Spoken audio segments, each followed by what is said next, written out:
Free Japan Channel number 74. Today, April 26, Saturday. The time is 4 p.m. Dear listeners, good afternoon. Here in Yokohama, the sun is shining and the season is moving from spring to summer. The green of the city is brighter and brighter, and the sky is clearer and clearer. The summer season is going to come here in Yokohama. Today's topic is Pacific War. The tragedy of Battleship Yamato. This is the theme of today. The tragedy of Battleship Yamato.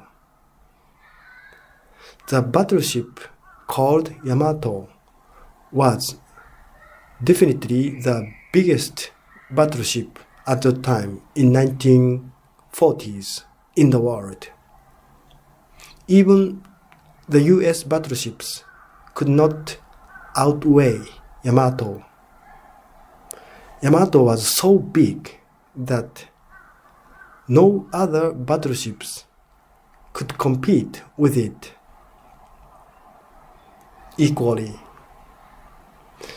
And Yamato has a sister ship, so-called sister ship Musashi. These two battleships were the same type of Japanese battleship at the time and the biggest type in the world. The caliber of cannon of Yamato and Musashi was surprisingly 46 centimeters at the time. The US newest battleships were Iowa or South Dakota or Washington. However, these battleships had only cannon of caliber 40 centimeters. You may think that it was only the difference of 6 centimeters between Yamato and South Dakota, for example. However, this 6 centimeter difference means something in the real battlefield. Yamato could attack the enemy battleship or enemy fleet from the position that the enemy fleet could not reach. And Yamato was the biggest battleship and its caliber was also biggest, 46 centimeters. It means Yamato could attack the enemy fleet from the longest distance where the enemy fleet could not retaliate. So, theoretically, Yamato could attack US fleet one-sidedly without being hurt by the attack of battleship. Of course, in the real battlefield, the process of battle does not proceed in this way. Of course, there may be some occasion that both fleets, Japanese fleet and US fleet, encounter in the shorter distance. Then the US fleet could reach or could attack Japanese fleet. However, this outrange attack, Japanese Navy called it this way, outrange attack was theoretically possible for Yamato and Musashi. And the US Navy very frightened of the presence of these battleships, Yamato and Musashi. The US admirals were also aware that they couldn't fight against Japanese Imperial Navy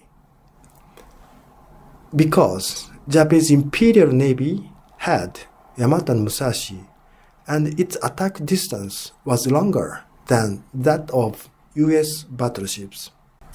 However, there were almost no occasion that Japanese Imperial Navy could take advantage of these two battleships, Yamato and Musashi. Japanese Navy was thinking that it was blunder or it was irreparable fiasco if they lose even one of these battleships, Yamato and Musashi. Therefore, they spare these battleships in 1941, 1942, even in 1943. For example, in the Solomon Sea Battle in 1942, there would have been so many occasions that Yamato and Musashi could go to forefront. Then the US fleet would have been devastated by the attack of Yamato and Musashi, but foolishly enough, Japanese Navy, Imperial Navy, spared Yamato and Musashi.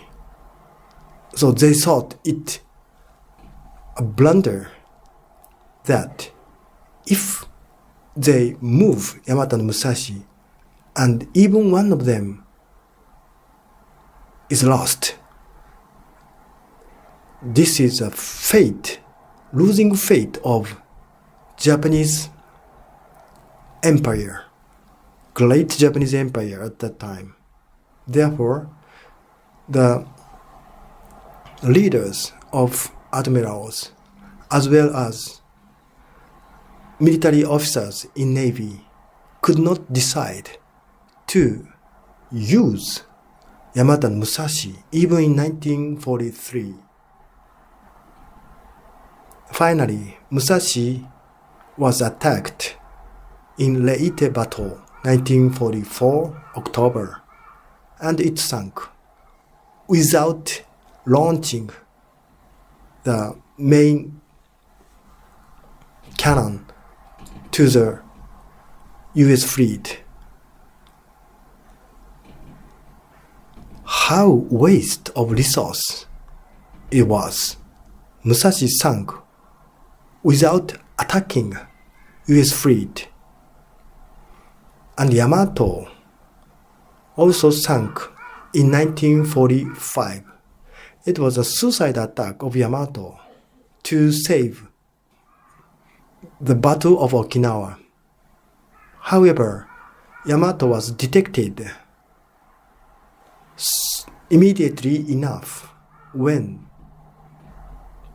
it started from the base of Kyushu, and it was attacked by so many US airplanes, bomb divers, torpedo planes, and Yamato sank off the coast of Kyushu without helping the soldiers, Japanese soldiers in Okinawa. What a waste of resource it was again. Today's theme is the tragedy of Battleship Yamato, of course of Musashi. These two battleships were the pride, so-called pride, and the source of security for all Japanese people at that time. However, admirals, as well as high-ranking military officers in Navy, could not make use of these two precious and useful battles in the real battlefield, and they lost two of them in the worst way possible in 1944-1945. This was the fighting of Japanese Navy in the Pacific War. I think that it was totally natural that Japan was defeated by the United States in that war. Thank you.